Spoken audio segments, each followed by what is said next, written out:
All good? Yes. Good morning, everybody. Welcome to the Overview and Scrutiny Management Committee. Today, the 11th of July. Item 1, membership of the committee. If you'd like to invite committee members to introduce themselves and the panel that they chair. Jo Lawson, Chair of Health and Adult Social Care. Good morning. Zarina Amin, Chair of Growth and Regeneration. Morning. Itrat Ali, Chair of Children's Scrutiny. Thank you very much and welcome. Cabinet members who are here and officers will introduce themselves at the relevant items. So item 2, minutes of the meeting held on the 9th and 21st of May 2025 are submitted for approval as a correct record. Can I have a show of hands to approve these? All agreed. Thank you. Item 3, interests. If any member has any interest to disclose, please complete the relevant form. Item 4, admission of the public. This is a meeting open to the public and is being webcast live. The recording will also be available to view after the meeting on the Council's website. All items will be considered in public session. Item 5, deputations and petitions. There have been no petitions or deputations received.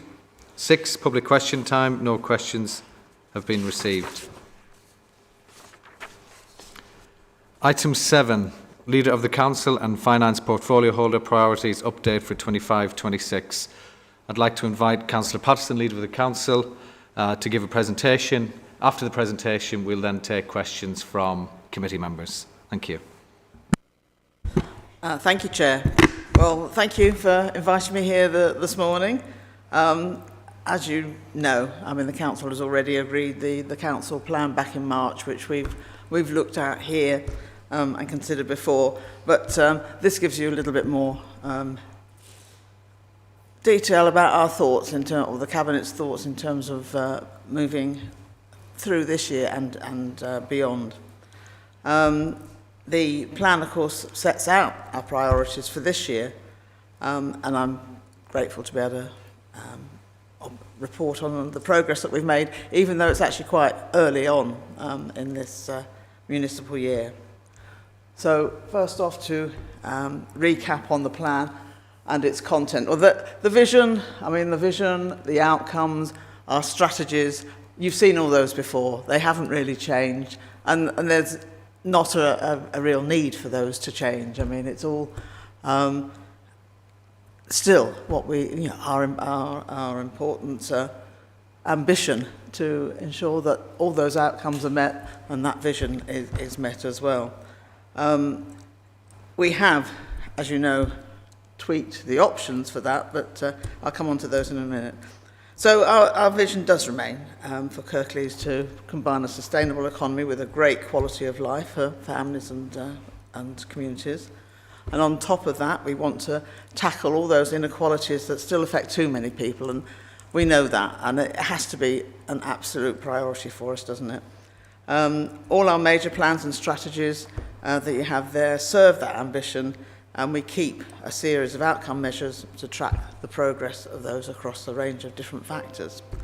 The plan covers the current municipal year at the moment. It was agreed back in March, but we aim to present, as we've always promised, a longer term vision next year, now that we've got the 3-year financial settlement agreement or coming from government. They have promised that it'll be there. We don't know what it is until November at least. But now that that's there, then we can work towards a longer plan in the future. So, as I say, this covers this year. After, the multi-year funding settlement will certainly help to produce that longer-term settlement. After years of crisis, this is, of course, we must remember, for councils across the country, we have stability here now from central government, which I am really pleased about. We have got a friend in government. Jim McMahon, the Minister for Local Government, really believes in local government. He was a leader of a council, Oldham, not so far from here. He really understands local government, and he's certainly, as he said many a time, fixing the foundations for us. So, and that will make such a positive difference for us here in Kirklees. So, as the council's position financially, if nothing else, has stabilised over the past year, we have got the four priorities, these four priorities that, again, you've seen these before, that we agreed back in March, and they are there to help us deliver that vision. First, we want to get the basics right, living within our means, focusing on customers and making life easier for people. And that is really resonating, I think, certainly within the council, with council staff. Keeps coming back to me now that we've got to get the basics right. People understand what that is. It isn't about making sure that we cut all the grass and that we fill all the potholes. It's about making sure that we've got the lawnmowers to cut, they're fit for purpose and that they can cut the grass. If we don't get the very basics right, we can't then improve our service. So that is resonating, I think, across the council. And as I've already said, too many people in Kirklees are still held back by inequalities. And of course, why wouldn't we want to protect the vulnerable? That's our very reason for being. That's why local government was set up in the first place, to protect the health of communities in particular. But that's why we're here. If we don't do that, then what are we doing? So that is our second priority, and it's to focus on those people and communities that need our support the most. We also want to work with our partners and communities across Kirklees to intervene early and help our diverse communities to thrive. And that means, again, there's more detail underneath that, of course, but that's in all our services, be it education, housing, social services. It's the very bricks and mortar of what we do alongside our partners, because these days we can't do anything without our partners. And then finally, the fourth one, the local economic growth. We want to continue the investment in our economy because we really do believe that investment in our towns, in our businesses, in our economy will provide opportunities for our residents for years to come. So just to give you a little bit of detail, well, I'm not going to read all through these. You can see them there. I presume you will have the slides later if you haven't already got them. Those are some of the things that we've already done, been able to do in getting the basics right and protecting the vulnerable and achieving inclusion. We've put in terms of getting the basics right, we have put in place a council-wide programme to improve customer services. We've worked well with the housing regulator to improve the way we respond to tenants' concerns, and our investment programme for buildings and transport infrastructure will improve life for residents and businesses across the Kirklees. We will continue to support residents who need our help most, and we're moving towards getting the right provision for children and young people with additional needs. It seems perhaps that we're a long way off on that, but we are doing very well, particularly with SEND. We've got lots of cases or people who still are waiting perhaps for the most appropriate either assessment or the service for their particular child or a young adult. But we are doing well, and it's been recognised that we are, especially when you compare us to other authorities across the country. And just a few weeks ago, we did unveil a state-of-the-art service of people who need support to stay independent and healthy later in life. So those are certainly some of the things there that we have done in terms of those first two priorities. Looking at the second two priorities, again, a list that you can read through, but we've had to keep our eye on the wider picture of Kirklees and all its communities, but also where it sits within the country. We've had external endorsement on our climate commitments and air quality in the last few weeks. Our air quality is one of the top 112, not air quality, sorry, our climate emission is one of the top 112 in the whole of the world, let alone this country, so we're doing really well there. And also we've made improvements to air quality across Kirklees so that we've been able to reduce the number of air quality action zones that we've got. We are supporting community groups and events as much as we can, because I know they're not as much as we used to do, that do so much to make our communities thrive. And I think something to be really quite proud of, we're improving library provision in key locations in terms of the services that a library does provide and the services how it can respond to our residents. I mean, just the very fact that we still have all of our libraries is something to be proud of, because so many other councils have had to close those in the last few years. And then just looking at the economic future, that does look brighter for us, I think. There are major plans, as we can see, coming together in Huddersfield, be it the rail network or the cultural heart, the bus station, the market. There's so much happening, and the university as well, the work that they're doing. Some major plans are actually coming together now. We will see all of that, how that will work together in the very near future. But also we've got investment in Dewsbury, again, in terms of the transport network there, be it the bus station or the rail station. We've got all the work going on in the markets in Dewsbury and also in the town centre, and the police are moving to there very shortly as well. And we haven't forgotten, as I keep saying, all our towns and villages, and to a greater or lesser extent they are getting improvements there as well, particularly Holmfirth at the moment, and the road network in from Holmfirth via Lockwood and places like that.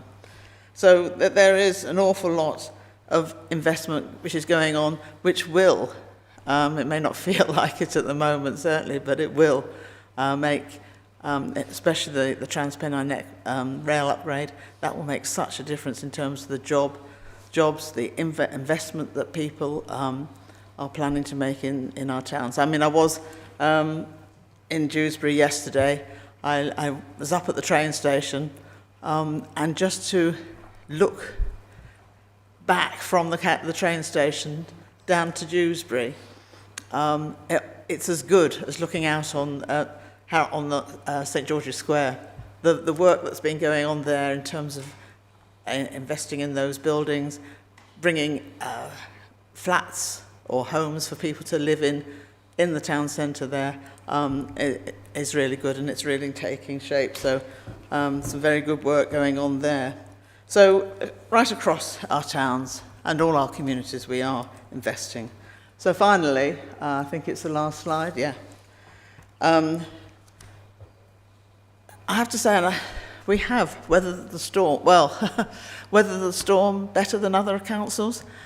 We've perhaps, sometimes it hasn't felt like that because we've made cuts, we've made savings in the past, which have really hurt our communities and our businesses. But it was prudent, I have to say, and we're now reaping the benefits of that. And I think, coming on to Graham in a moment, he'll be able to tell you a bit more about why that was so prudent and why we are now in such a more of a stable position. As I said, not all councils can say the same at all. So that I am optimistic about the future. And things like getting the basics right, I do want to do that, but I want next that our residents feel that. I want them to feel that in the sense that they don't have to, they're not worried about the council anymore. They don't need to complain. They don't need to ring us up to say what's happened here, what's happened there, because it's all delivered to them. Whatever it is that they're needing, it's there. They don't need, their bin won't get missed. Their grass will get cut. Those very basics, and they will feel that difference. And I think that's where we need to head next. And that won't be easy, and it won't be tomorrow, but and we know there'll be many challenges in doing that. So we do, need to keep transforming our services as well. We've done that already in children's services and adult services, and the lessons learned there, we need to make sure that other services learn from that and put things into place. So we need to keep transforming services and getting those basics right. So I will listen. Listen to your views, and hopefully we can incorporate those and in the years to come. Thank you. Thank you, Councillor Patterson. Any questions or comments from committee members? Councillor Main. Thank you, Cara Patterson, for that presentation and letting us all know what the forward plan is. I just want some more information on, you've mentioned air quality and that it's been reduced. So if you could just elaborate how that's happened. Thank you. Some of it has been fortuitous, shall we say, because cars are healthier these days. They don't emit so many particulates, etc. So that's improved the air quality. But there's various things that we've done at those junctions or at those points where we've got or we've had air quality action zones to improve the flow of traffic or to do other things to make sure that there's no those particulates or don't arise in the first place. So it isn't just the quality of car engines these days. It is other things that the council has done to help that as well. On that, yes, a lot of it's been highways work. That I can't give the details of specific junctions or anything else like that, but Aileen Top is one of those where we have improved. It's still an air quality action zone, but it has the size of it has reduced because the queuing there isn't as bad as it used to be, and that's because of changes we made to that junction. Councillor Ali. Thank you, Councillor Patterson, for that overview. It was really interesting. From my perspective as Chair of Children's Services, I'd be really interested to know a bit more about the 18 new send places that you're planning, which is it's really refreshing. It's really good to see. I just wonder if that's sufficient in rate with the number of new places that are required and number of new cases that are presenting. So within my panel, we see a lot of children with EHCPs. We see some of the problems that are associated with the complaints process, and a lot of it boils down to lack of resource and the sort of growth that we're seeing in this area. It's not, it's not in proportion. So my question really is, it's great to see the 18 new places, but what about those children that are still waiting for outcomes, or outcomes of parents waiting for, complaints that have been issued, and the resource that's within that department? What plans have you got to address that, the existing cases? Yes, thank you. Yes, the two new schools, but obviously there's a finite number of places that will be available there, and there is more than existing. And also the other thing about the new schools is that there will be places for girls with SEMH, whereas we haven't had that previously at all. We've had to send them out of it at girls, or have had to go to school elsewhere in the outside of Kirklees boundaries, and that's been a real shame that we've not been able to provide that. So it's not just more places, it's better places as well, and of course closer to home, and that is a saving for us. That will save millions, absolutely millions. You can't believe, I can't believe anyway, some of the costs of some of the send establishments that we do have to send children to. I mean, and I was told yesterday in Calderdale, not us thankfully, but there was one child that's costing the authority £400,000 a year. Just one child. And I think actually it can be more, depending on some very serious needs. But, I mean, that's... it's more places and better places in those particular schools. But, of course, I mean, I think as you'll know, we don't want necessarily to send every child to a special school. We want them to be educated in maintained schools where it is a better education for them. As long as schools can meet their needs. And of course what we're doing there, I mean, we're certainly expanding the number of places in terms of ARPs or additional resource provision in satellite schools or satellite places. We're also enabling clusters of schools to work together to provide to better provide for their SEND children, because schools will sometimes only have 1 or 2 children in one particular year, and there isn't the resource necessary to give them within that school exactly what they need. But if they can pair up with a local school or another local school, then there will be. So that's making better use of resources, and again, keeping children with their peers in schools close to home. And of course, most children with SEND, it's not, they haven't got extreme needs like some of the cases that we have. And as sometimes people sort of think or imagine, they picture somebody with an awful lot of disability or learning difficulties. But that's not always the case. And so to be able to provide for children with SEND, in their local school and close to home is good. So all of those things will help. I mean, already the backlog that we have had is decreasing. And again, I think, as you probably know, one of the biggest reasons for a backlog has been the lack of assessment or the difficulties in getting assessments for children.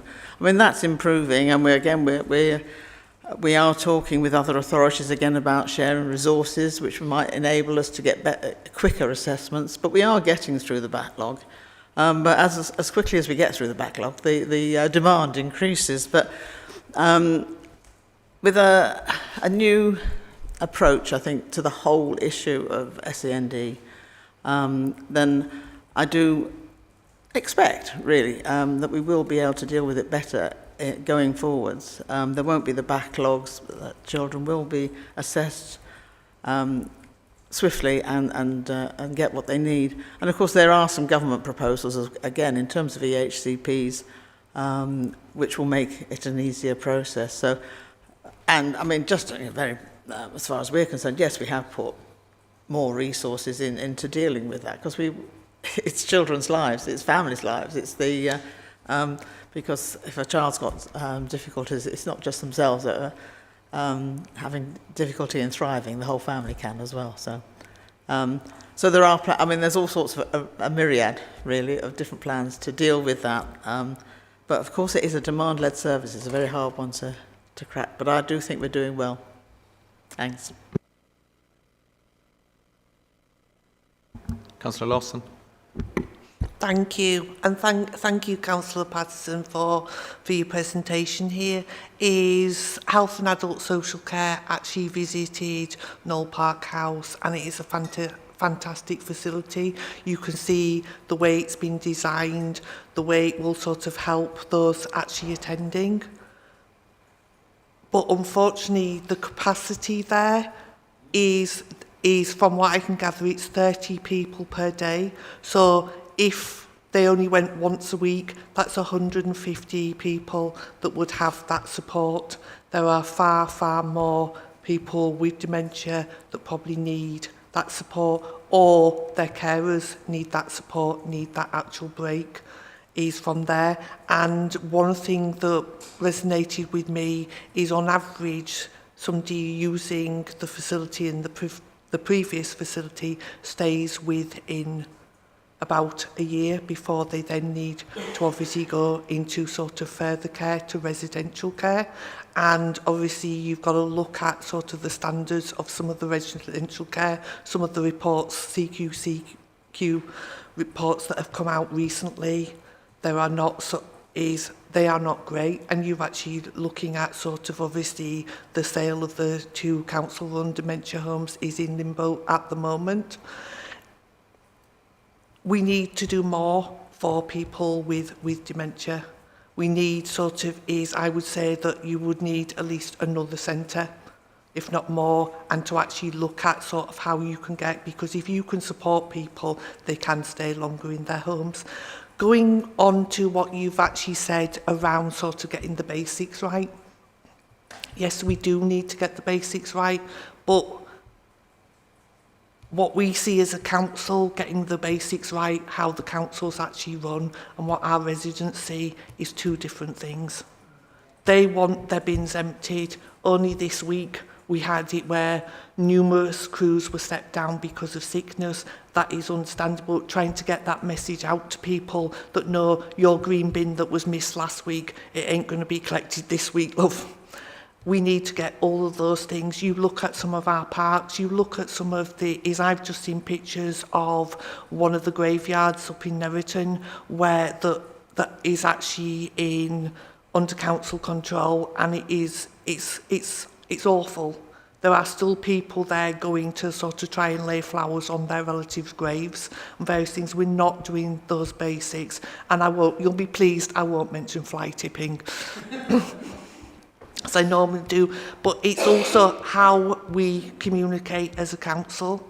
Is if we get it right, we won't actually have people complaining. But for people is now to actually try and get a complaint, they're on the phone sometimes on and off for over an hour. That's why they come through to councillors, because they can't get through to somebody. It's all very well saying that use the website. Not everybody's tech savvy, and sometimes your problem doesn't actually fit into all of those boxes. I had a council tax problem some years back, and there was nothing in that form that I filled in that would have got me an answer. And tracking down who to actually apply it before I was a councillor was actually extremely difficult. We need to get those basics right. We can improve our services, but we need to actually be able to have an effective communication system with our residents. Thank you. Oh, sorry, and one further point is it's pleasing to see that you're looking priorities about economic growth and various things and sort of more about inclusion. But it's also sad in one point that yet another food bank has opened up in my ward. We need to be looking at sort of our most vulnerable residents and what help and support we can get. Thank you, Councillor Lawson. No, I mean, I can't really disagree with anything that you've said, can I? Knoll Park House is absolutely fabulous, but it only takes 30, as you say, or 150 a week. I mean, it's a great example, and yes, hopefully we can, produce another one of those to the same standard. But actually, what it does, I think, is more than actually just providing 30 places a day. It does also, I mean, the staff attached to it or based there are also being able to give advice to relatives who can see. I mean, they don't have to have their relative come in and have a day there, but I mean, they can come in and see the sorts of things that they could have in terms of adaptations or aids at home, or just the sort of get some advice on how to understand dementia in the relative, so that they are giving advice to people, so they don't actually need to have a place there during that week. So it's more than that 150 that they're helping. But yeah, absolutely, wouldn't it be great? I mean, so many elderly people with dementia or otherwise, I mean, they don't actually want to go into a home. I mean, they do want to have support to stay at home, and that's what Knoll Park House is showing. it's showing the way in terms of that. But that's what we need to do more of it, absolutely. I couldn't say. It's also about, just in terms of the number of care homes there are and places available, if people do need that sort of provision.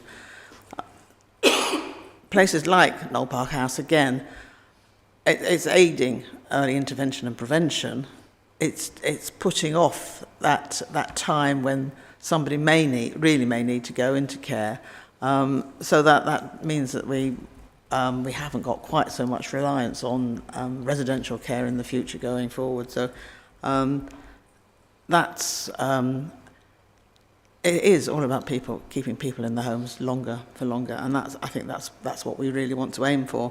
Just in terms of getting the basics right, yeah, absolutely. And of course, we've got now the big work that we're doing in terms of again, it's a sort of transformation project in terms of customer expectations, and how our staff deal with the customers, what our residents and customers can expect from us, certainly in terms of the website.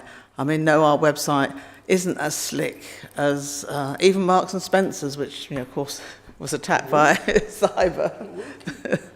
I know it's not working, but just imagine, I mean, there's no hacker, I hope, listening to this, but the idea that anybody could attack our IT system in the same way as they attacked Marks and Spencer's. I mean, it can just imagine all of the services that would go down if our website wasn't available. It may still have its glitches, and I'm constantly finding them myself and sort of saying, "Oi, this page, the link's not there," and things like that. But we've got an enormous organisation here to run, so it's not surprising that there's the odd glitch in our website, but we are constantly trying to improve that. And going back to the customer relations, yes, we're trying to improve that as well, and what that our customers' expectations match the services that we can provide, and hopefully that's only going to get better over time. Thanks. Councillor Ali. Thank you, Chair. I've got a question, Carol, about just going back to your slide around the improvements to the Greenway and the environment and improvement. Well, it does go from my ward through Hetman Dwight right to Cleckheaton. As a regular user of the Greenway, I was on there yesterday and I saw firsthand a police presence cutting down crime. I think they were chasing illegal mopeds on there, motorcycles on there. So that was nice to see. And I also saw firsthand the improvements that you alluded to, so the widening of the Greenway. But I just want to go back to your point around getting the basics right. What is really disturbing to see is the cuts that have led to bins not being emptied at the exit points. There used to be 2 exit points on my route. For the past year, I think, that service was cut. And now there's just piles and piles and piles of rubbish. It's damaging the natural habitat, which was one of the purposes of the Greenway. It's a biohazard to kids and families that are walking on there. And it's unsightly, unpleasant. So in actual fact, you're driving people away, like myself, from using that service. So I would reinforce that, your point, get the basics right. Before we start widening it, try and maintain what, resource that we've got in its current climate. And also that will go towards improving the air quality as well. So I'd be interested to know what your thoughts are. Yeah, I mean, absolutely. I mean, I think there's a particular problem with greenways in as far as it's private land or it's not our land, or we have had in the past agreements with a voluntary organisation whose name I can't think, it's escaped me at the moment, but that's been responsible for actually, when the greenways were first set up, or certainly the one that goes through Birkby, and I mean, when that one was first set up, it wasn't the council's responsibility at all to maintain, but I mean, yes, we have to. I mean, for all the reasons that you've just said. But they do, and yes, it's a problem. we've got, I mean, two things we've really got to do, and this is, I mean, Councillor Lawson said she wasn't going to mention fly tipping, though she did use the word. But there's two things with fly tipping. I mean, the council doesn't fly tip, the council just clears it. We're not responsible for it ending up there or being there in the first place, which it sometimes feels that it is our responsibility. You know, when people complain, sort of, why is all this fly tipping here? It's as if the council has put it there deliberately, but we haven't. I mean, I don't need to tell you that. But we've got to clear it, yeah, for, again, all the reasons that you just said. But we really have to enable the community to remove to deal with their rubbish responsibly. And I mean, for the most part, it's totally irresponsible people I know who are doing the fly tipping. But of course, once there is some fly tipping, it just gets added to, doesn't it? I mean, you know, if somebody sees a pile of rubbish, they think, oh, the council's going to come along and clear that, so we'll just add to it before they do. So we really need to enable them to get rid of their rubbish properly. I mean, by maintaining a regular bin service, by reducing, helping people to reduce the amount of rubbish that they even produce in the first place, but by educating communities about the importance of using the established ways of getting rid of rubbish rather than just dumping it, and how unhealthy it is, and what it can lead to. If we just allow rubbish to collect on our streets. It's totally unhealthy, absolutely. Well, thank you, Councillor Patterson. Apologies if I wasn't clear. My reference wasn't to fly tipping on the Greenway. It was more relating to the removal of a bin, which would actually enable users to dispose of their rubbish responsibly, and like you say, that is a duty of the council to try and ensure that, and also to point out that bin is within a 3-mile stretch. There's one bin, so whilst I appreciate that we have to make cuts to certain services, to keep within budgets, again, my point is that the value of having that service and that bin emptied probably outweighs the cost, so I would ask you to consider reinstating that service on the Greenway. Yeah, no, I understand what you're saying, but I mean, again, actually, it's the same thing, though. I mean, yes, we could, put. I mean, and there has been a review of bins and where they are. I mean, I don't know. I don't know. Potentially, though, that bin in the middle of the Greenway is actually quite difficult to collect. You know, somebody's got to go all the way down the Greenway, and I don't know because I don't know where that specific bin. But wouldn't it be good if people who are going out for a walk on a greenway actually follow the green code or whatever it used to be and take your rubbish home with you? People don't need a bin halfway down a nice green path to dump their rubbish. You know, if they brought something with them, be it a sandwich or a dog or whatever it is, they've got the facility to take whatever's left of that home as well. And so it would be good if we didn't have to provide a bin, but I do take your point, and I'll ask about that, yeah. Councillor Lawson. Thank you. To go back to bins is actually the waste bins, the street bins there, is if they are there, people will use them, but unfortunately they're not getting emptied. Or people will try and stuff whatever else they can get into. The wind blows, so you end up with various things like that. Yes, in an ideal world, we would take all our rubbish home, but if there is also that facility to be able to get rid of whatever rubbish responsibly, then we need to encourage it so that our residents can go to parks or various places that aren't actually strewn with litter because the bins are too full. The winds, a lot of it, I do believe, is not just people dropping things, but also is the fact that sort of the wind gets it and it's actually around there. Is like I say, to me, we have a policy of trying to encourage people out and about, getting active and various things. But if we don't actually make the places they want to go, nice places to go, they won't actually go, will they? And to me, is like bins need emptying, and is even if that bin is in an awkward place, you would actually expect it was put there. It would have been part of an emptying thing. I mean, I can understand it in some places. Yeah, definitely take the bins away, because we've had to do that, because what would actually happen is people know that would think they're coming to empty that bin, so I'll just put these black bin bags there. So we've had some in our ward actually removed to try and stop that. No, absolutely. I mean, if a bin's there, people use it, admittedly.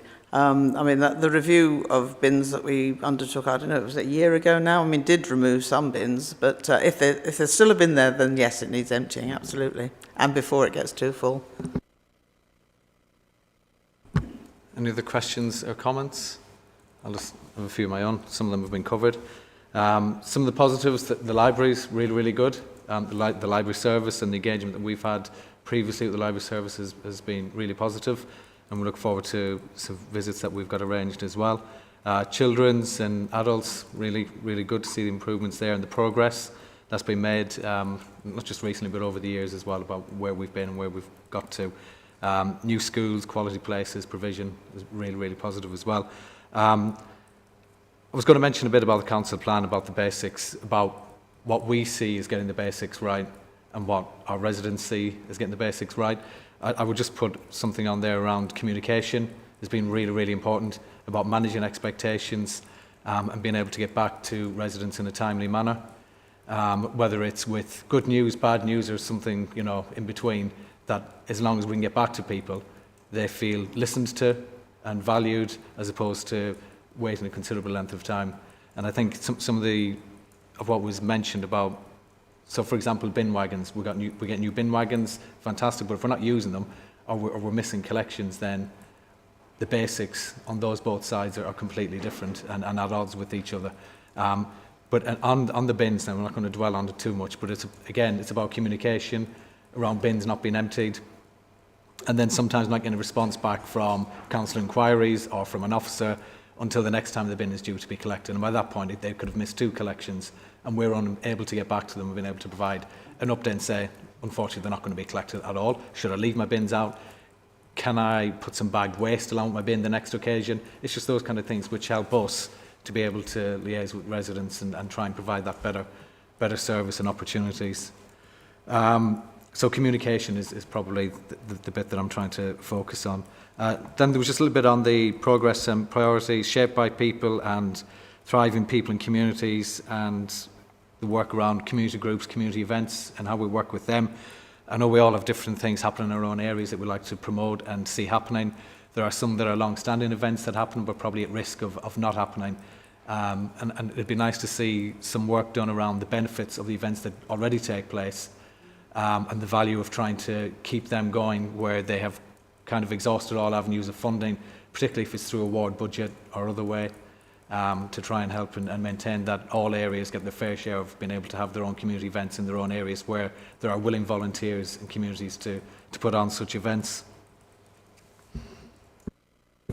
Yeah, I mean, yes, you're absolutely right about the comms, and I think that's the bit I missed in terms of answering Councillor Lawson's question about communication is absolutely key. We have tried this week, I think, to provide, in terms of the bins, I mean, you'll have seen a bit more communication.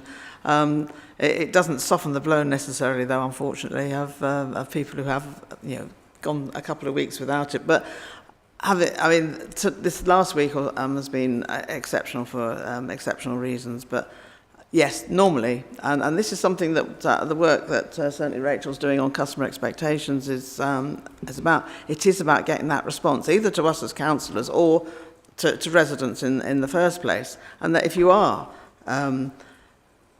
reporting something online, you don't just get a number or, sort of, yes, we acknowledge you've made a complaint or whatever it is. You do get, and it's not that easy, I have to say, to do, but you do get, finally, or eventually, a response which says that's been cleared, or it'll be emptied tomorrow, or whatever. I mean, sometimes being able to juggle all the different spokes or whatever it is of communications. I mean, you've got the resident, you've got the website, you've got Kirklees Direct, you've got you've got, in terms of bins, you've got somebody in the depot, you've got somebody in the wagon. Actually getting all of those people to actually communicate with each other can be quite difficult. I mean, we have got laptops and things, and the bin wagons have got laptops, so they can use those. But it can sometimes be difficult to coordinate all that, but we are trying to do that. That is absolutely crucial. That I mean, like when you order something online and you do get the tracking information, it's real time. It's almost, and you can, and with some of them you can actually see they're just around the corner before they deliver to you. We would like to aspire to that sort of level of communication with our residents. So, I mean, that's what we're looking at, certainly, being better communications. In terms of community events, I mean, there's all sorts of reasons why some don't are not as well resourced or funded or supported these days as they have been in the past. And it's not always sort of just a lack of funds. I mean, it is sometimes the world has moved on, and that event, and I can't think of one in particular, so I'm not going to name one, but that event isn't relevant to people now. We should be looking at something new. But I think you're absolutely right there in terms of where there are events which we've not been able to support financially, and where there are willing volunteers, what are the benefits that we've lost, and how can they be brought back? It might not always be via funding again, or there might be other ways of doing it as well. But to identify those benefits lost, hopefully before they're lost as well, or totally lost, is not a bad idea. Thank you. Thank you, appreciate that. Thank you for the presentation as well. We'll move on, if there's no other questions or comments, to Councillor Turner, Portfolio Holder for Finance, who will give a presentation. Thank you. Excuse me. Thank you, Chair. I've got no slides. I'm just going to talk. So, which I actually prefer. So, in some ways, this is not. Priority this year is very little from previous years. The most important priority, as always, will be to produce a balanced budget for 26-27 to present to the full council in February. The guarantee, as Karen mentioned, with 3-year settlement, thanks to the current government, will also mean we can create a better MTFP, as we will have more certainty around our funding. I wasn't going to go about the past. I wasn't going to dwell on it, because what's happened has happened, and we are where we are. So I think, just as briefly on that, we came through the worst of austerity. Yes, we made some very difficult and challenging decisions, but we always produced a balanced budget. We were never in danger of issuing a Section 114 notice, and we were never in danger of going bankrupt. So I think, while sometimes it might have been a bit close, we came through it, and I still think we're now in a good position to move forward with the current 3-year settlement. So I think that's credit to all the officers, the chief execs, etc. we have over those period of times. 25-26, Kirklees Council's commitment is getting the basics right, as Carol's rightly mentioned, but this is while maintaining ambition for a long-term regeneration. The council plan emphasises economic growth, thriving communities, and inclusive service delivery. The Place Director's mission aligns with this through regeneration, housing, infrastructure, and environmental transformation. Working with our Section 151 officer and his team, we're going to review all the items in the capital plan, and where necessary move anything that's been around for some time that may not be relevant or is now outside the main priorities and direction of the council. We aim to do this by September, don't we, Kevin? Working with our officer team, we will continue to seek out grants and funding opportunities for inward investment. The current many and very varied regeneration projects across the whole of Kirklees, let's be honest, will command a lot of my time to ensure they're moving forward, both on timescales and budgets. It's vitally important that we continue to carry on with our regeneration programme that helps create our jobs of the future and support the local economy. Our Stadium Station Investment Zone will be the cornerstone of driving both inward investment and innovation over the next 10 to 15 years. We will continue to work with the university and the colleges to ensure that our young people have the skills needed to develop careers for the workplace of the future. Significant work to progress a new local plan has been undertaken, including stakeholder workshops with the Climate Commission, sports and health partners, civic society and developers. I've had 2 events with developers. Local development scheme, or the LDS, is submitted to DLUC in March 2025. Early engagement, so far we've got 650 plus responses from November 24 to February 25. But we're now looking to move forward, undertaking further work on our evidence base on the updated strategic housing market assessment and green belt review, and to consider grey belt. This will progress into the joint spatial framework with neighbouring authorities and the combined authority. Housing growth remains a central pillar of Kirklees' regeneration strategy, with a strong emphasis in delivering diverse, inclusive and future-proofed housing across the district. The programme is not only about increasing supply, but also about shaping communities and meeting complex needs. Strategic sites and delivery pipeline, we have obviously strategic sites including Dewsbury Riverside, Bradley Park and Chidswell. We've got alongside our accelerated construction sites such as Suthill and Ashbrow. I was actually in Suthill on Tuesday or Wednesday to look at that site, and with our partners Chemo, that is a fantastic development. They're building really good quality houses that are selling, people are moving into, and will be built out. Well, James keeps telling me a little bit later, but will be built out in the no distant future. That will deliver over 300 plus houses in building terms in a really short space of time by using off-site construction, and it's really effective and builds a quality house really quick. Bradley Park will include an extra care or affordable older people's housing scheme of at least 60 units. I went to look at Ashview again on the same day, which is a new extra care home off the Ashbrow Keepmoat site. It's finished now.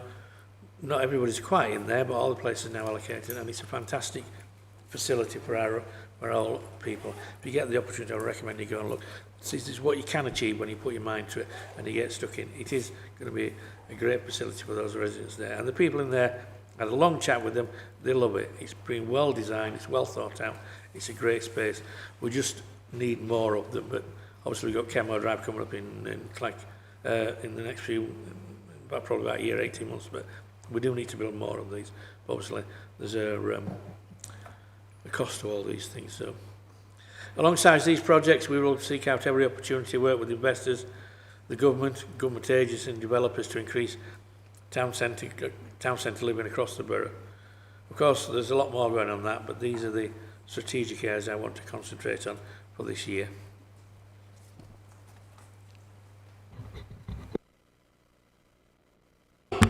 Thank you, Councillor Turner. Any comments or questions from committee members?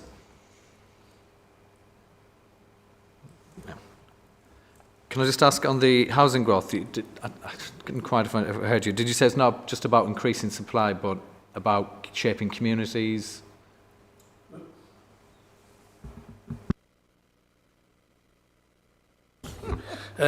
Obviously, it's about increasing capacity in the housing market because we have a target of about 1,800 and we never get anywhere near that. So we know we need to up our demand, but it can't be, let's just build houses for the sake of building houses because we're going to meet a fictitious number that the government give us.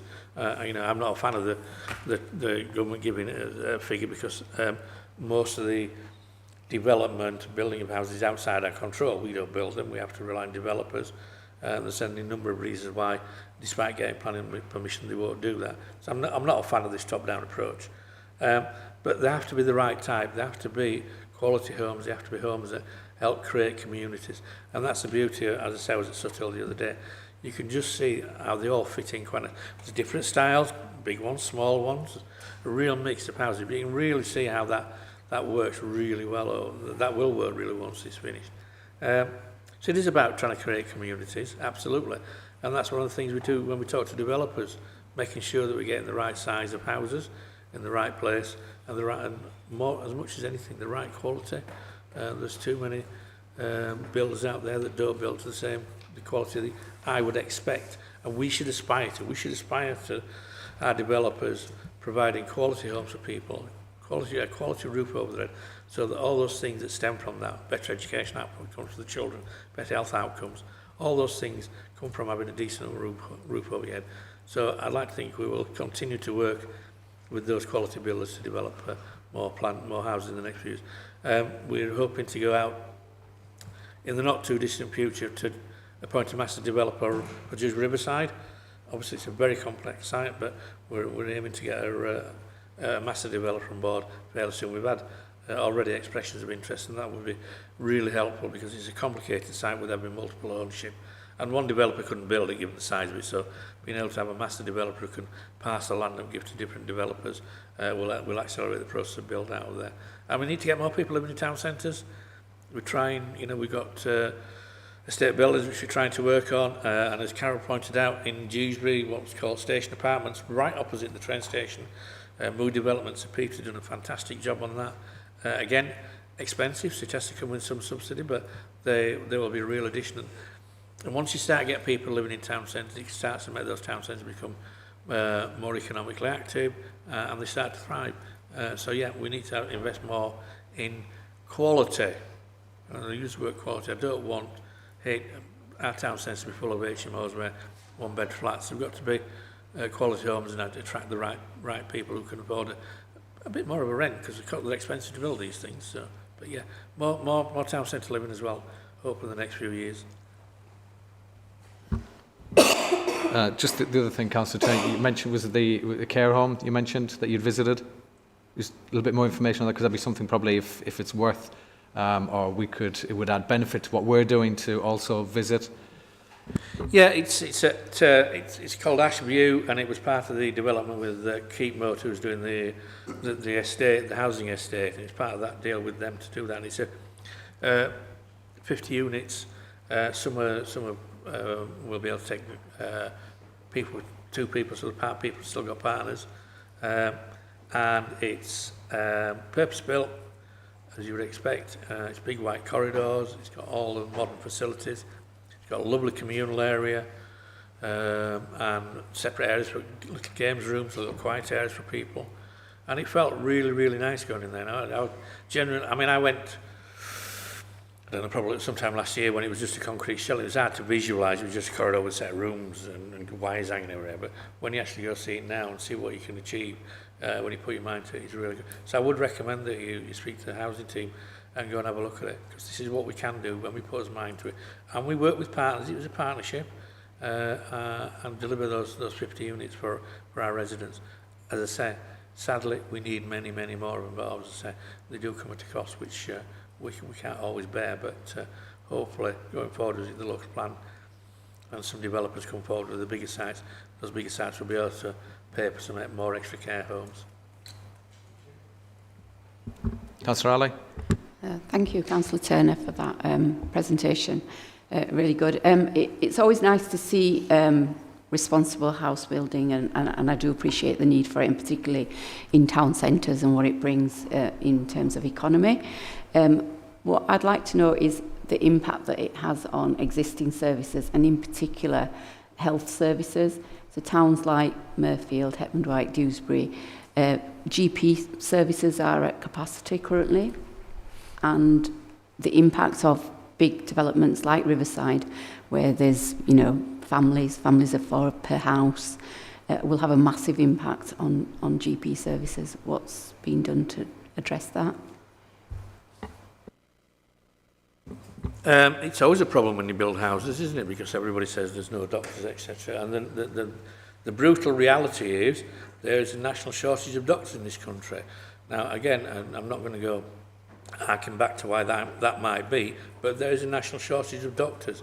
And with the growing population, and we do have a growing population, a lot of older people, the demographics going on, it's always going to be a problem until we find a way of either attracting more doctors from somewhere, or we train them. But it takes 7 years. So even if we put in place at this moment in time a massive training program, and don't forget the Notice for Health Services, the BMA are very, very careful as to ensuring how many people train as doctors, because they want to maintain their grip on it. So there's always a challenge about getting people into the medical school and getting them trained. So there's all these challenges. So in some ways, it doesn't matter where people live. There's a shortage of doctors, And for the foreseeable future, unless something changes, there will continue to be shortage of doctors. And I speak for someone who had to wait for 10 days for a doctor's appointment. So it's a challenge. And don't forget, doctors are now private businesses. They will go where they will set up a surgery where there is a demand. But absolutely, I agree. It's a problem. It's a massive problem, but it's not something we as a council can do, or not something I have any control over. There's lots of factors to why we have such a shortage of doctors, and as I say, we will have for the foreseeable future, given the length of time it trains to, and quite rightly, 7 years to train a doctor is the right way, but it's a long-term problem. Councillor Ali, did you want to come back on that? You okay? Yeah, thanks for that. I mean, I work with doctors, so I appreciate that the challenges that exist with new GPs being trained up.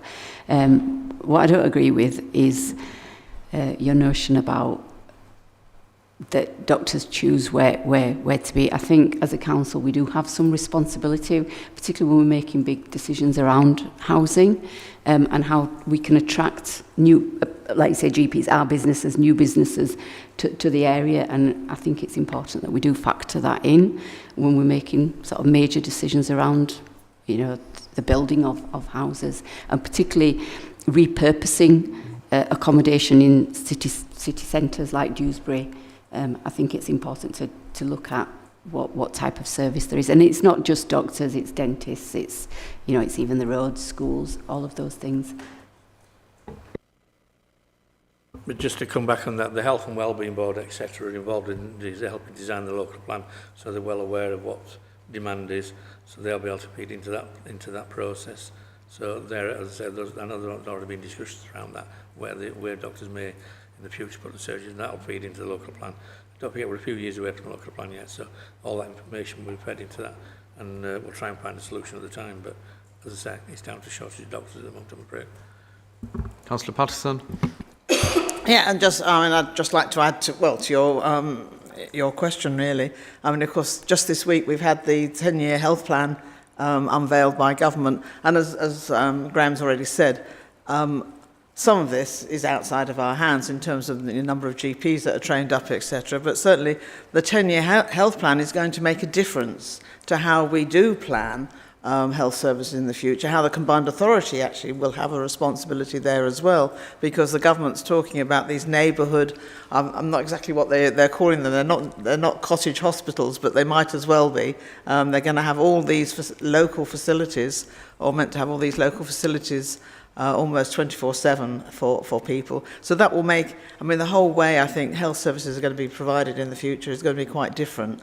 It's a while off, but it's certainly something we as a council have got to take into account. But it'll be interesting to see, I think. Can I just add to that? It's some of that some of the long-term 10-year plan is a while off, but some of that is already happening, because you look at the university, they're going to have a walk-in diagnostic centre, the only walk-in diagnostic centre coupled to university in the entire country. So we have a forward-thinking university that's working with the health boards, etc., to provide health services. So yes, longer term it will take a time, but where some of this stuff is not us, because we don't deliver health service, but working with our partners on the Health and Wellbeing Board and the NHS and the university, we are bringing a diagnostic service into a town centre. You don't have to get a bus up to Acre Street or thingy, HRI now. You will have that facility. That bill is on track to be handed over early next year. So some of that stuff is already happening here. Again, Huddersfield, forefront of innovation, leading the country. Councillor Lawson. Thank you. There's quite a few diagnostic units that will be actually scattered over sort of Kirklees between Mid-Yorks and CHFT. Obviously, one of the things that we were hoping is through sort of adult health and social care was to try and get something within Dewsbury and North Kirklees, but that's an aside issue. We have to build new homes, but I sometimes think there's a bit of land, we can put so many houses on there. If you take Crossland Moor, for instance, on the old St Luke's site, we've got over 200 houses there. There is then planned a further 700 houses up near Crossland Hill, and there was to be a further 200 houses built on another area, but the actual developers realised it wasn't going to be cost effective or economical, and it is planned that is for a business park, but that's still being held up because we've got to explore the housings. There is also another site that is designated in there, and when we talk about infrastructure, it's not just doctors and things there, it's actual school places. It's actually within Crossland Moor, we have Moor End Academy that is an outstanding school. Is from their attainment of their children from when they walk in at year 6 to year 11 is absolutely fantastic what they actually get those kids walking out the door in. But unfortunately, what we're now finding is the more deprived areas are the ones that aren't in the catchment area anymore. You add on all these nice big 400, 500,000 a year houses, and more of those kids that could have probably have needed those things or the education at Moor End are going to be outside of the catchment area. Or they'll be in the catchment area, but oh dear, we've got to give it to somebody who's closer. You also talk about sort of the infrastructure on the roads. Blackmoorfoot Road is a nightmare to actually get down, not just because of all the potholes, but because the way it is. So you're adding all of this traffic there, and I don't think it needs to be looked at with everything actually involved in here, not that we've just got a target to actually do. And regarding the BMA, is yes, they may have some say or recommendations towards how many doctors are training, but they are actually a professional organisation. They're the doctors' trade union, basically. And thank you. Can I just go back to, I mean, you're obviously referring to the Black Cat site where 700 units are allocated. That was allocated in the local plan back in 2019. Before it went to the local plan, there was obviously a robust process went through about traffic flows, etc., etc., and that went through not only through the council, but also through the public inspector at the time. So it's been recognised as a housing site through the local plan process, with the then government's inspector approving it, and it's hoped that we might be on site at that later this year or early next year. And you're right in some ways about infrastructure, but what you've got to bear in mind is 700 units will probably, on your average build-out rate for most developers, be 15 to 20 years before it's finished. That's the reality. The build-out rate, unless they use off-site construction, really have a crack at it, it's going to be 15 to 20 years, being realistic. The infrastructure, unfortunately, infrastructure always follows behind, because you wouldn't put a shop there waiting for 20 years for customers, would you? And the country's littered. I've two very close relatives who work for major supermarkets will tell you that the number of supermarkets has been burnt over the years, that see a housing estate of 2,000 houses, spend a shed load of money to buy a site, and then 10 years later there's only 200 built.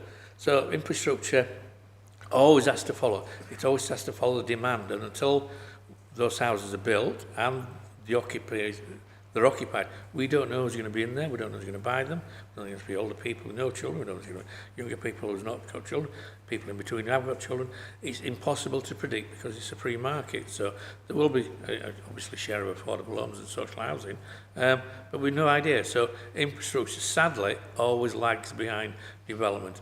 And it's not a case of it's a bit of land with sticks and houses on it. It was a local plan that went through a very robust process and, as I said, a public inquiry, which many of us attended. So it was done professionally in a way, and that land was allocated because the inspector, etc., and the council found it was a suitable site for homes that we need.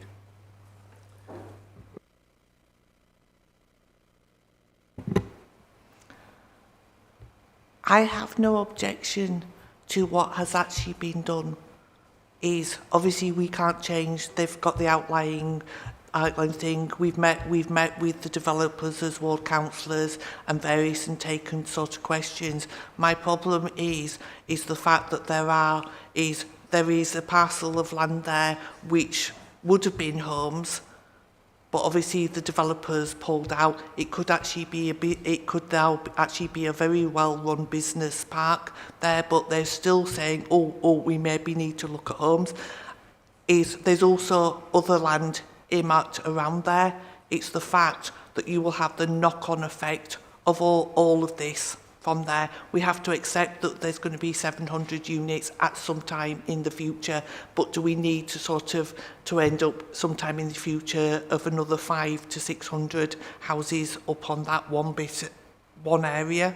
That is what I was actually looking at. And yeah, the infrastructure, obviously, as you rightly say, does need to follow, but you can also predict, because obviously when you query traffic things, you will come out with, oh no, we predict it's this, this and this, but it may be something totally different. You can potentially predict traffic flows, and they have lots of models to that, but the rest of it you can't predict. As I said, who knows who's going to buy them? Who knows what size house they're going to be? Who knows what anything? You cannot predict who will be in there, so you can't predict what will ultimately happen. There are models around that give you a direction of travel, but they are not usually accurate because, as I said, there are so many factors. And you look around now, and funnily we're talking about air quality, and one of the reasons that air quality is not fallen, not just the fact that we've got more electric vehicles, not just the fact that we've actually got better road management schemes, the fact that quite often people don't drive as much because they're working from home. So all these things constantly change. In 10, 15 years' time, I don't know how many people are working from home, a lot more than that possibly. So these things change. And as I say, there are models out there, but they only give you a guide, really. You've got to sort of look behind them and try and work out what that really means. But it's impossible because, as I say, we've no idea who may or may not move into those 700 homes. And as I say, it's years away before the last wagon will pull out and wave bye-bye to it. So these things are always challenging.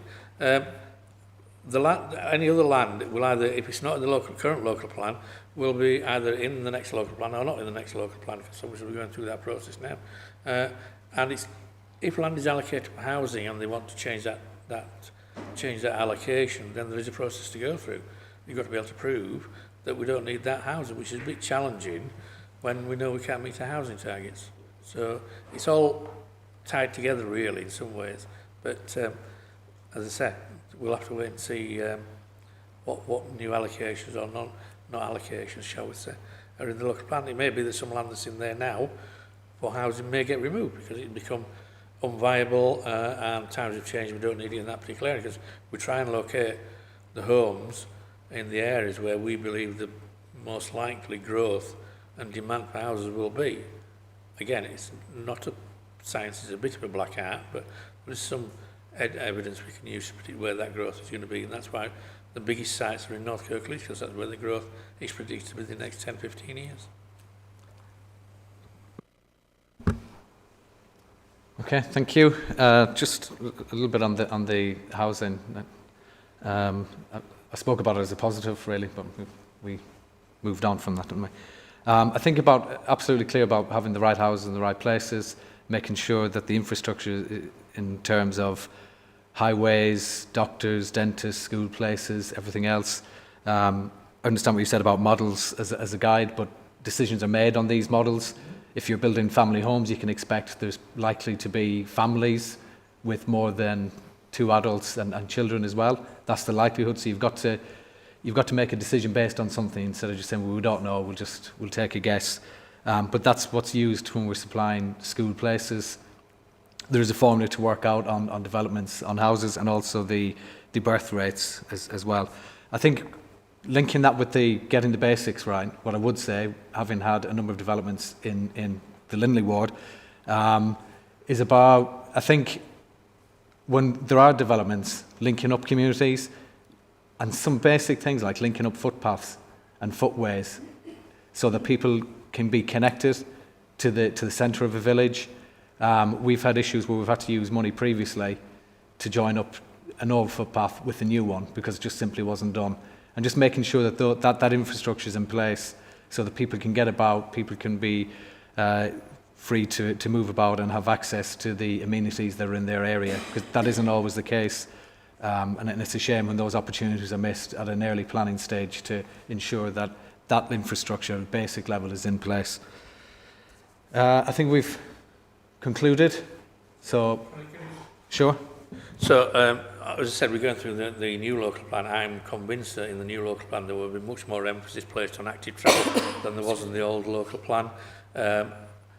It was of its time, active travel and encouraging people to walk wasn't as high on the agenda as it is now, and I'm absolutely convinced that certainly some of these bigger sites, even the ones that's already in the plan, will have strong active travel links. I know they've already started, the health and wellbeing have already started talking about how that can happen in Riverside, which is a bit premature because we haven't even got an access point to it yet, so we don't know where the houses are going to be. But so it's already been thought about a little bit early perhaps on that case, but that's all. The Health and Wellbeing Board will be involved in this conversation, how we do make sure people can walk between villages and town centres and new developments. So yeah, it's very much on the agenda, very much on everybody's radar at the moment.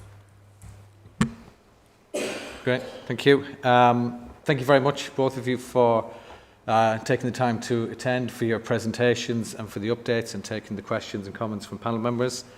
We note that the stated priorities of 25-26 be noted, and the committee looks forward to receiving progress on that at an appropriate time. We note also the corporate portfolio holder will attend the next meeting of committee. Is that the 25th of July? Yeah. 25th of July, to outline her priorities as well. Also that the report and the work being done in respect of getting the basics right be added to the work programme, so that we can monitor that, and then you'll be able to provide an update on that. Also that committee receive an update in respect of cyber security, and also recommends that there should be a strong focus on effective and timely communication, as was raised earlier on, and that we'll also consider Scrutiny's visit to Ashview. Was that right, Ashview? Ashview, yeah. Yeah, as well as that. Okay. Thank you very much for your attendance. We will move on to item 8, Local Government Association Corporate Peer Challenge, Kirklees Council Action Plan Progress Report. I'd like to invite Councillor Patterson to introduce this item. Yes, I won't take very long. I think you've already heard probably enough from me. But, I mean, just to say, I'm really pleased to present this action plan to you today. I mean, I think good progress has been made with that. I mean, and Stephen's going to go through that with you and be happy to hear what you have to say about that and perhaps other recommendations that you might want to add to that. Thank you. Thank you very much. I invite Stephen, Head of Policy, Partnerships and Corporate Planning, to give the presentation. Thank you.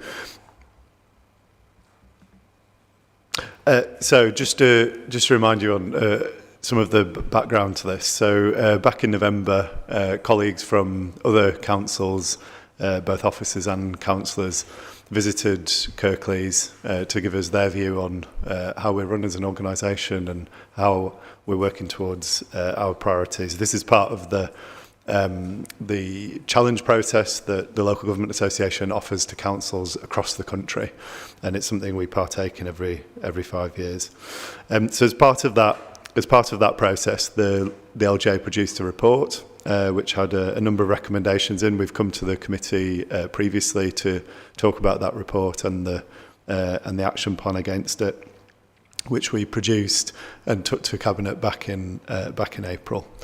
The action plan includes 42 actions, and I'm pleased to say that progress is good, as the leaders just said. So we have 3 actions that have been fully completed. We have some more that are on the brink of being completed, I should say.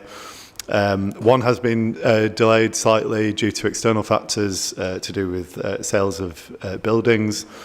And the rest are fully on track. As part of the peer challenge process, the Local Government Association will visit Kirklees again in September, and they will write a report on our progress against the recommendations. We expect to have completed a further 8 actions by that time, and we can provide further updates in due course on that. So just to give a kind of snapshot update, this isn't a full update on all of the actions, but just to show you some of the things that have been achieved over this time. So we mentioned housing in the previous discussion. Work to draft and deliver a housing strategy is on track for the end of the year. Sorry. We're on track for publishing a budget book and updating the MTFS in September.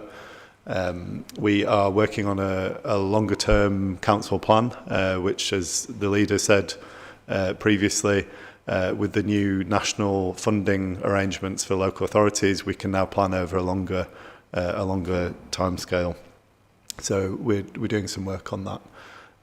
We're also planning to consult with members on the member development framework as well. There's been a number of other changes to internal processes that will help us be a more efficient and effective organisation.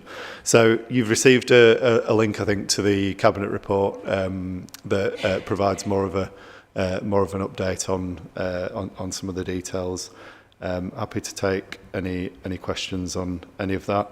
We'll take into account your questions and comments as we continue with the work, and we can provide further updates as when the LJ visits and so on. Thank you. Thank you very much for the presentation. It's good to see of the 42 actions, 38 on track. I suppose one of the questions I would ask just initially would be what have been the biggest challenges and the learning from the corporate peer challenge? That's for Councillor Patterson of the EU.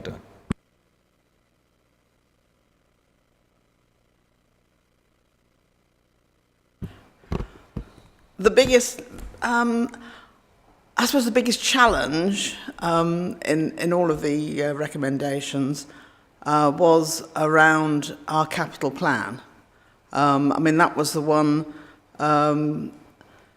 not that we totally agreed with them on that, in the sense that, yes, our capital plan was out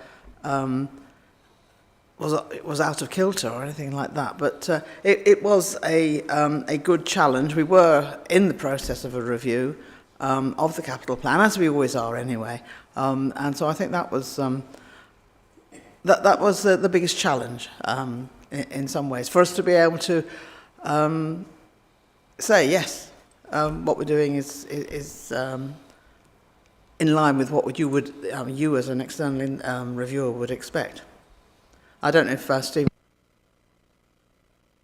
No, I think that's right. I mean, the peer team described our capital plan and regeneration ambitions as bold and well defined, but they did ask us to look at those.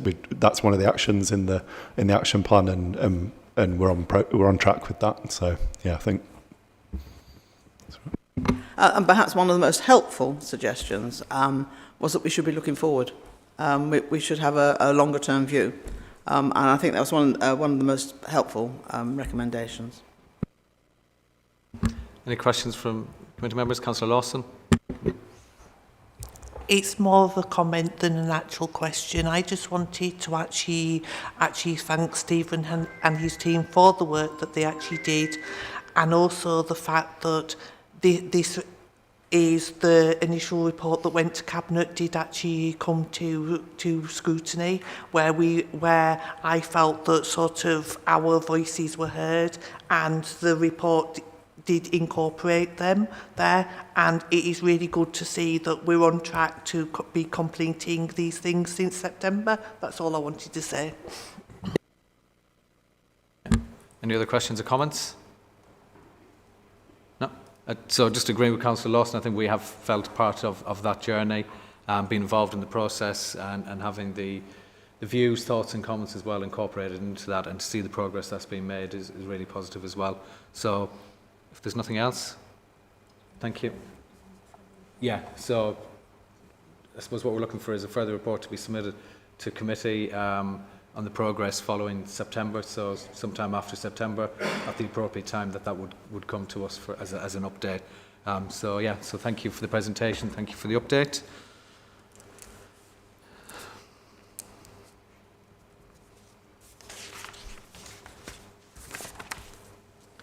Item 9, Council Financial Outturn Rollover Report 24-25. Councillor Turner, I'd like to invite you to make the introduction, and then Kevin, Service Director of Finance, will do a presentation. Chair, thank you.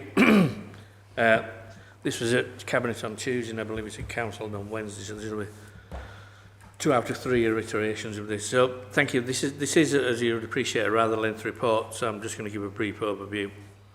This report provides information on Council's financial outturn, position for the General Fund revenue, housing account and capital plan, and the creation of the strategic budget contingency reserve and capital rollover.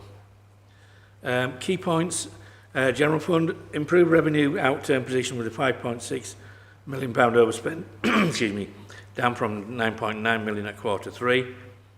Year-end reserves and balances of 61 million, with the general reserve remaining at 25, which is as low as we should absolutely go. Capital outturn position of 140.6 million for 24-25, with the 13.7 capital slippage to 2025-26. HRA underspent by over 1.3 million, with the year-end reserve balance of 30.6. Obviously, I would like to thank Kevin and the team for preparing this report and containing the level of detail in it there. So, as is now the norm, it was a challenging year for the Council financially. As usual, we saw rising demand across many services for a variety of reasons. But strict control of budgets by officers across the Council ensured we finished the year with a slight overspend of £5.6 million, as I mentioned. Of course, I would have preferred to have come in on budget, but given quite high inflation, increased demand, as I mentioned, where we were early in the financial year, with the predicted a significantly high overspend, I believe this is a reasonable position to be at year end. And the overspend represents approximately 1.5% of the revenue budget. We will continue to support the capital plan by capital receipts by disposing of some of our surplus buildings, which will also give a saving to the revenue budget. And I'll hand over Kevin for his slideshow.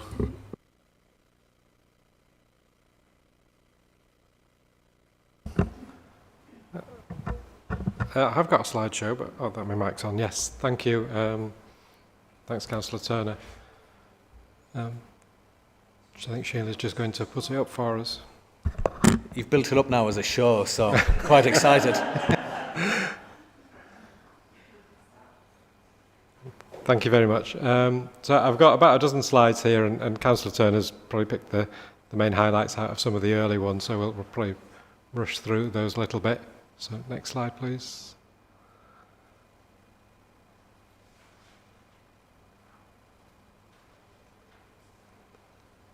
So just to reiterate, the General Fund outturn position was a £5.6 million overspend.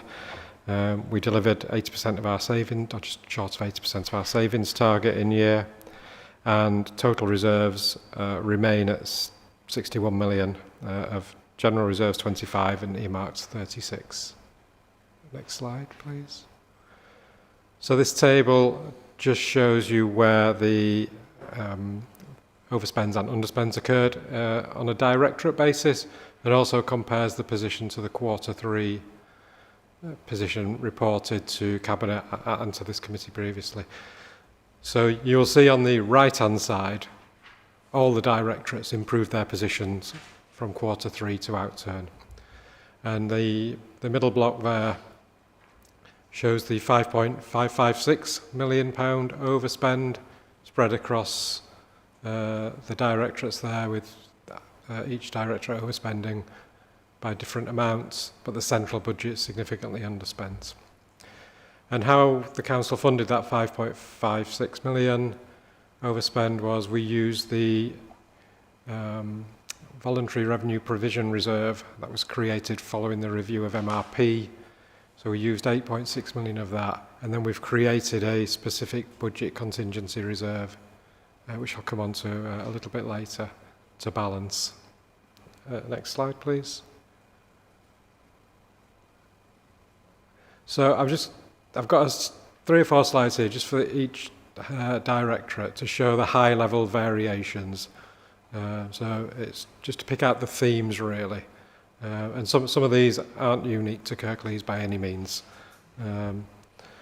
So within children's and families, there was an overspend of 5.7 million, and as you can see, 3.7 million of that relating to looked after children's costs, corporate parenting responsibilities, and reflecting increased demand and rising cost of looked after children. There was a reference earlier, I think, to EHCPs from members, and as you can see there, we did overspend by 300,000 on educational psychology staffing to try and help reduce the backlog of those EHCPs. Within adults and communities, again, following children really, demand pressures within social care, mainly home care, I've got to say, of totaling 4.1 million, and with pressures from income from clients. There's an ambitious target put into the 24/5 budget to increase income from clients, and we only achieved about an extra 500,000 of that target. And those pressures were offset by vacant posts within adult social care staffing and across the communities functions, which is another part of that directorate, 1.6 million of savings, mainly libraries, registrars and staffing savings across there. Next slide, please. The Place Directorate, as members will appreciate, a very diverse range of services. I could have probably put 2 or 3 slides up on Place alone with the variety of services they have, but the key ones were waste, 1.2 million over, reflecting additional costs of waste disposal and additional fleet costs. Adverse weather, so that's not just winter, it covers things like floods and storm damage, and that was 1.5 million over. I think part of the problem in 24/5 from a budget perspective was there was a cold spell in April, and there was certainly some storm damage over the summer, as well as that cold snap in late December, early January, which I think we all remember. So that created that 1.5 million pressure. Home to school transport, again, a budget that's subject to increasing demand, overspent by 1.4 million. Property maintenance within the corporate landlord function, 0.9 million. Highways, 0.9 million, of which street lighting energy was 0.3. And then there was a pressure on parking income, 2.3 million.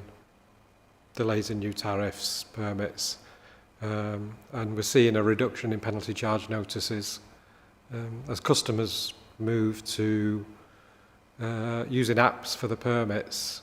They can get not for the permits, for their parking, so they can get reminders if they're going to be overstaying. So we're seeing less penalty charge notices as a result of that. Next slide, please. Within public health and corporate resources, there's a significant pressure there of housing benefit subsidy loss relating to temporary accommodation. So under the rules from the DWP, the council is unable to reclaim all the housing benefit costs on temporary accommodation, and that's cost this council £5 million above the budget this year. And then across the directorate, in terms of staffing savings, pretty much all the enabling services, HR, IT, policy, finance, etc., saved 1.6 million, mainly from vacant posts and turnover. With pressures in legal services of 0.7, and that's demand around, particularly around childcare cases.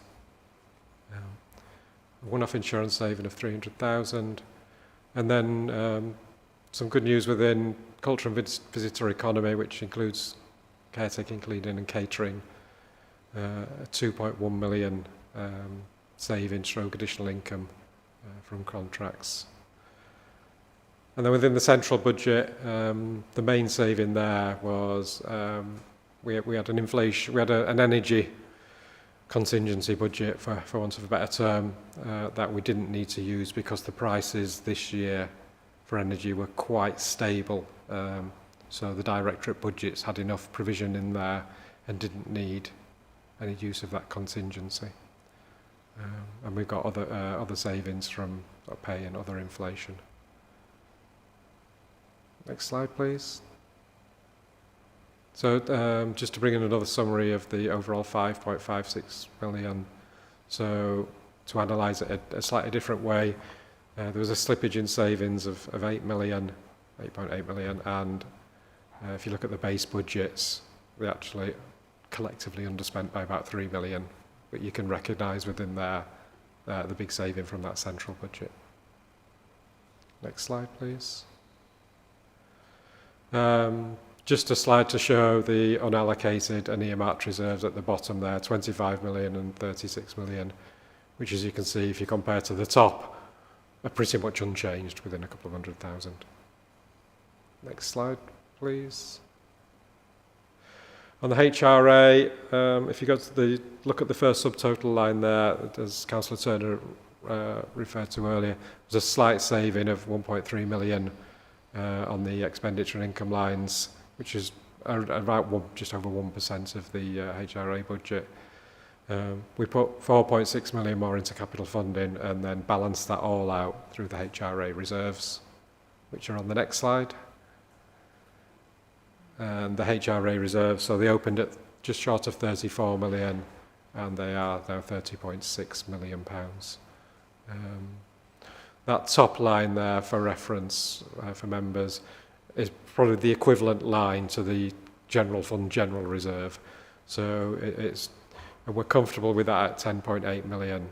Talking to our peers and other HRA groups across the council, we tend to work on £500 a property as a general reserve, and we've got 21,000 property, so that feels fine. And you'll see there's 18 million for future investment needs. Now that can be in existing stock, or it can be used to help fund new acquisitions if that's what they choose to do. Next slide, please. DSG, so that's the dedicated schools grants, and there's particularly in relation to the high needs block, and there's a lot of press and publicity about this for councils across the country. So in Kirklees, we overspent the high needs block by £20 million this year. It was 15 the year before. So again, reflecting that theme of increasing demand and increasing cost in this particular area. So we have a cumulative deficit of £63.8 million sat on our balance sheet.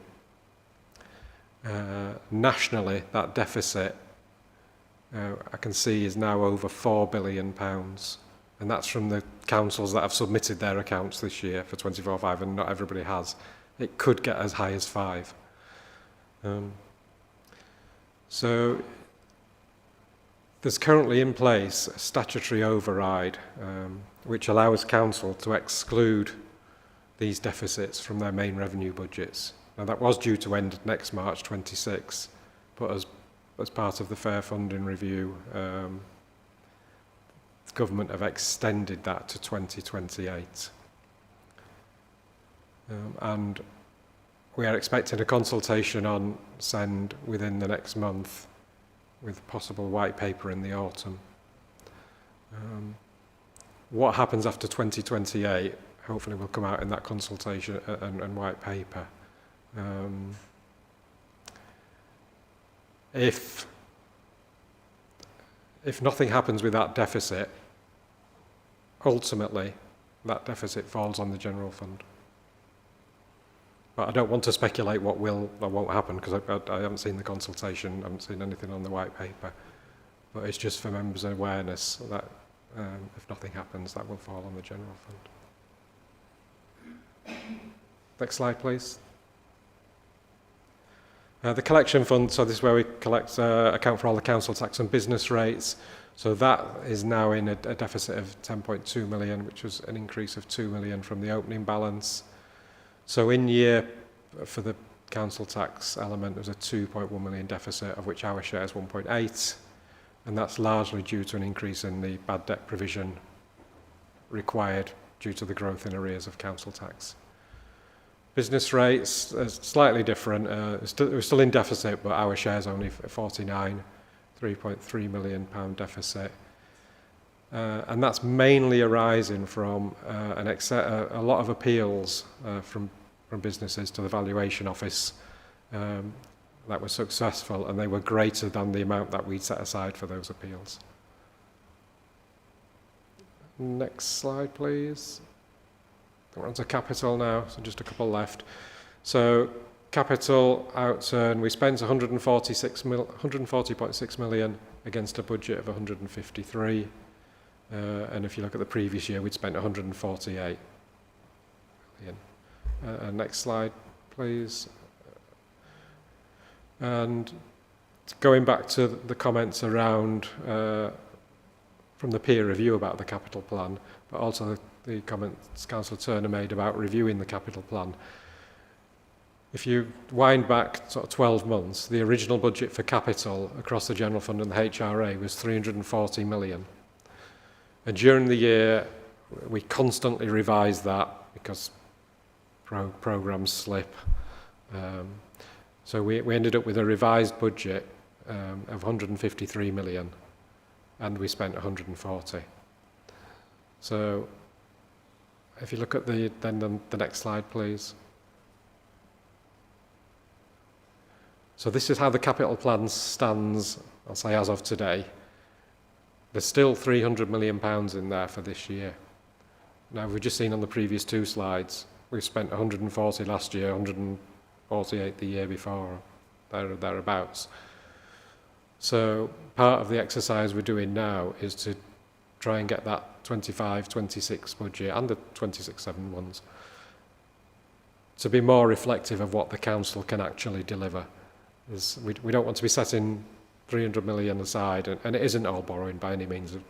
The significant proportion of it is grants, but we don't want to be setting aside money that we know we don't need until future years. So that's all part of the capital plan review that we're underway with. And I think that might be the last slide. It is. Thank you. Thank you, Kevin, for the presentation. And Councillor Turner, any questions or comments from committee members? No? No, if I could ask, just a quick, just saw briefly on the council tax growth and arrears. Is there any information behind that?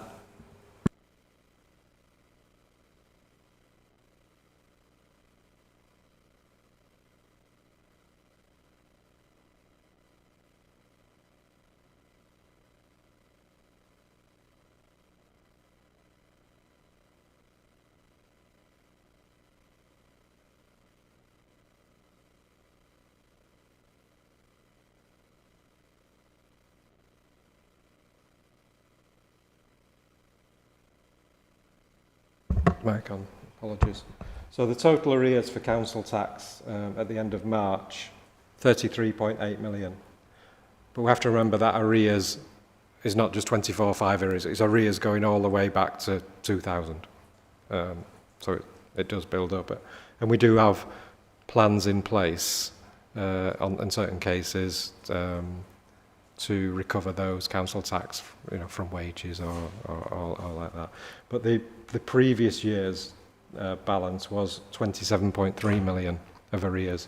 So total arrears have gone up by 6.5 million. Hence, we needed to increase that bad debt provision. So, I mean, there can be a number of reasons for the arrears. Obviously, the council tax itself went up by 4.99%. So there's a higher value of council tax to be recovered. Some residents will find difficulty paying, and we do have support plans in place and try and help them through with what advice and support they can get. but it's obviously a very important area for us because it's such a significant source of income for the council, and we only write off arrears at an absolute point where we know we are not going to be able to recover for a number of reasons. So on that amount, so some of that would have been written off previously, some elements of that or amounts of that. How much or what is the plan and what is the amount that the aim is to recover from that amount? So we try to recover in year 95.8%. That's our target of an in-year target, and we recovered, I think, about 93.2 this year. Our ultimate target is to recover 98.5% of all council tax. So you'll appreciate, particularly 24-25 bills, some residents, they may be a bit behind, but they'll pay in 25/6 and catch up through a plan. So we're always recovering previous year's council tax. So in this year, we'll recover council tax relating to 24/5, 3/4, 2/3, etc. And ultimately, our target is 98.5%.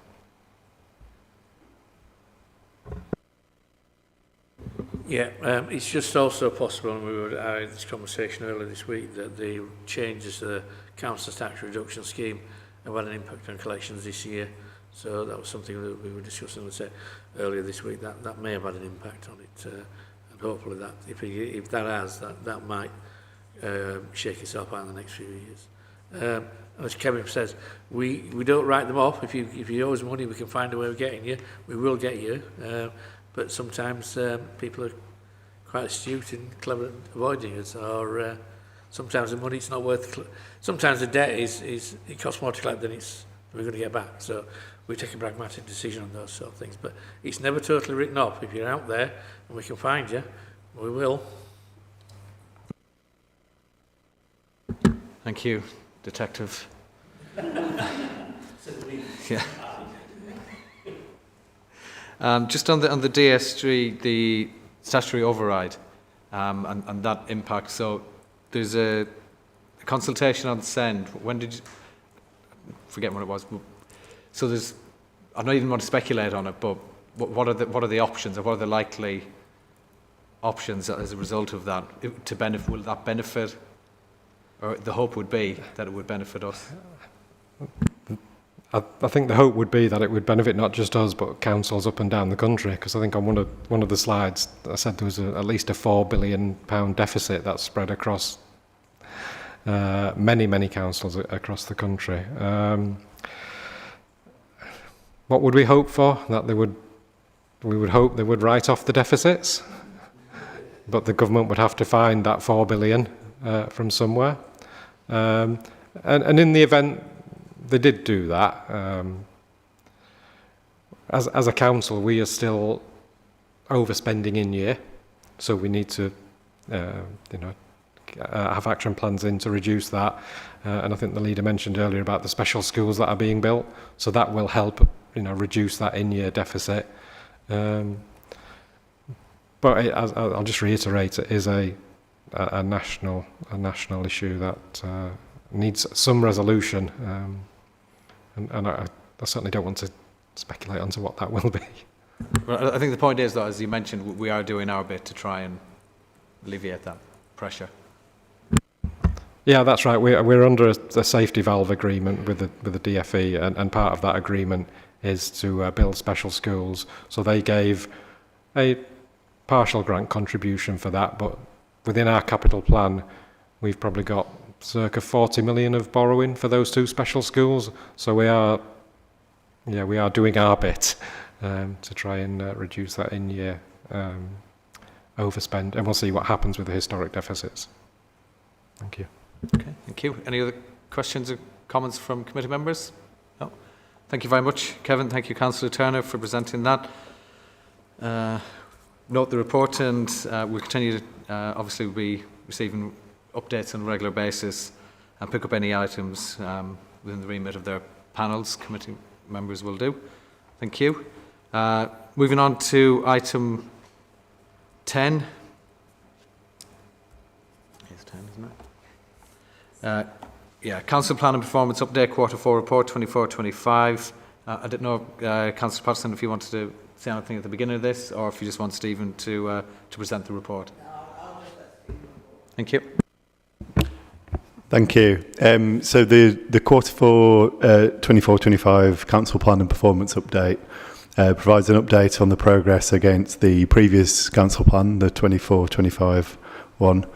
It provides an update against the Council's key measures for 24-25, and it also reflects the Council's position at the end of March 2025, and an update on the population outcome indicators that track progress against the Kirklees shared outcomes. So the first section of the report provides details on Council activity and delivery against those 4 priorities from the previous Council Plan. From Quarter 1, 25-26, this quarter, we'll start reporting on progress against the current Council Plan. So that relates to the priorities that the leader spoke through earlier.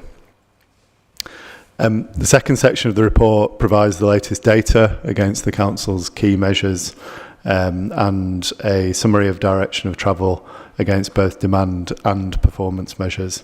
It can be found on page 9 of the report. The third and final section, from page 62 onwards, provides an update on the population outcome indicators aligned to the Kirklees shared outcomes, which again the leader referenced earlier. These indicators provide us with a picture of how broader population outcomes are changing, and those are influenced by a number of factors, not just council services and council performance, but regional factors, national factors, international factors. Where it's available, there is benchmarking data in the report, and that provides a comparison with regional and national rates, and it helps to contextualise our local demand and performance trends. So if you have any feedback on the content of the report or the format, I can take that away. I should say, obviously, a lot of the delivery is managed from services. So if there are specific questions, I'll take those away, and we can provide the information after the meeting. Thank you, Stephen. Any questions or comments from committee members? No, I think we're okay. Just as a recap, could you remind us on the previous priorities that we're working off and what's changed?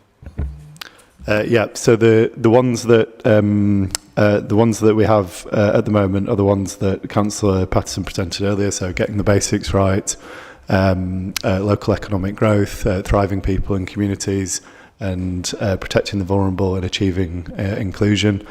The ones from the previous council plan were addressing the financial position in a fair and balanced way, transforming our services, a cleaner, healthier and greener communities, and again one on local economic growth. So there are some different points of emphasis on the current priorities. Councillor Patterson, I don't know if you wanted to comment on the fact that the healthier, greener one was removed, but I did see it though, however, that it's clearly integrated into some of the other areas. If you wanted to say something about that. Yes, it's not removed. It is just integrated into the thriving communities. If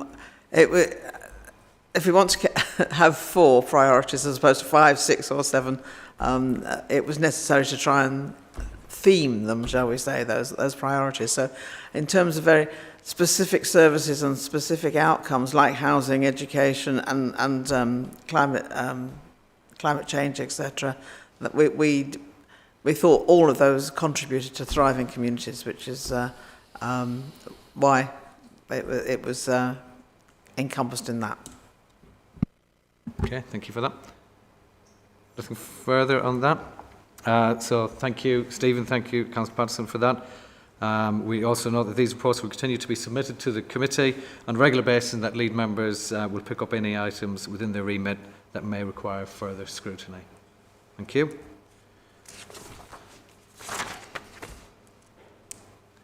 Item 11, Corporate Risk, Quarter 4 Report 24-25.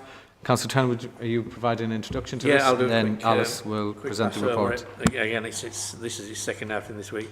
So, from a summary position, there's no new risks raised or removed in this quarter. There's no increase in risk scores. Also, there's no reduction in risk scores for budget monitoring and management, MTFP, medium-term financial stability, and adult safeguarding. Key risk updates, significant progress in stabilising the Council's financial position, which we've already heard about today. Stability achieved within the 25-26 budget, but some long-term gaps, financial gaps do remain. But as I said, with the 3-year settlement, those may be easier to smooth and iron out in future. Improved oversight and governance in order of social safeguarding, reducing the likelihood of risk materialising. And then other comments, AHO2 and AHO to be reconsidered following the CQ visit in Q1 25-26. Risk overview, higher areas of risk, medium-term financial stability, talent management, cyber security, which we already mentioned, contract management, SEND provision, which we already mentioned, homelessness and housing stock availability, sort of mentioned, and housing safety and quality. Moderate risk areas, budget monitoring and management, capital plan management, data integrity, information government, procurement processes. So the controls and actions we've got at the moment, budget monitoring, continued focus on effective governance and savings targets, ongoing review and monitoring financial plans for the medium-term financial stability. As I said, capital plan management, quarterly reprofiling and monitoring of the capital plan, and active management and recruitment and retention with a focus on reducing the reliance on agencies. Now, we need to continue to grow our own and hold on to the excellent talent we already have within the organisation. And it's nearly 12 o'clock, so that's it, Chair. Thank you very much. I think it's fairly well been covered there, what I was going to say. So I'm Alice Crothers, Risk Officer for Kirklees. So in line with the previous 2 agenda items, this report reflects the position as at the end of Q4. So we're currently finalising the risk register for Q1. So there may be some items that you'd expect to see in there which will be incorporated at the next review point.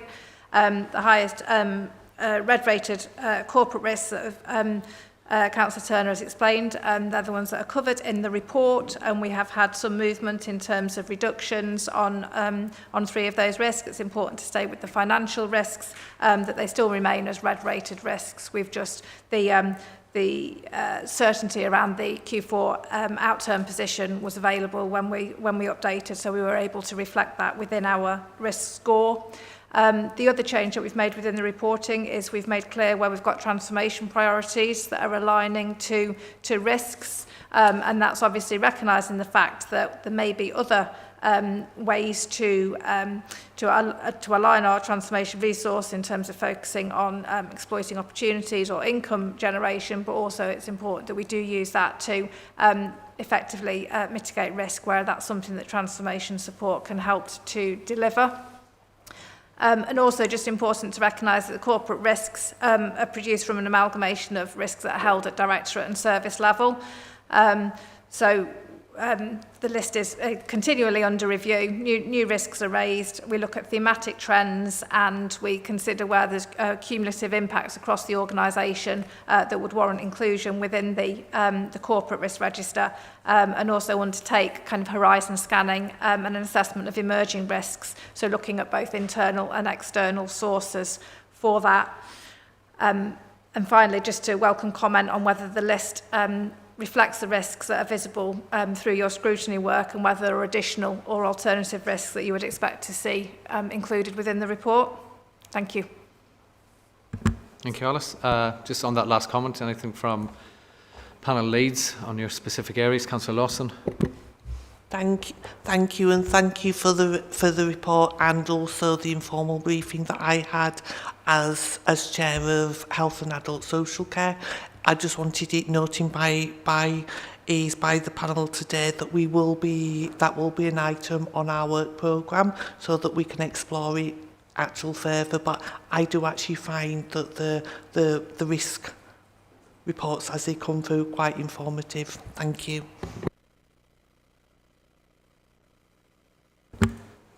Yeah. And anything else from committee members? Just if you briefly, just on emerging risk, is there anything that stands out there that we should be aware of? We are considering a wide variety of different things there. We're looking at some of the waste strategy changes. So whether that's a kind of a statutory changes from simpler recycling and that side of things. So how do we factor that in? We're also looking at our project management kind of delivery of our corporate infrastructure projects and making sure that we are delivering those in line with timelines and budget.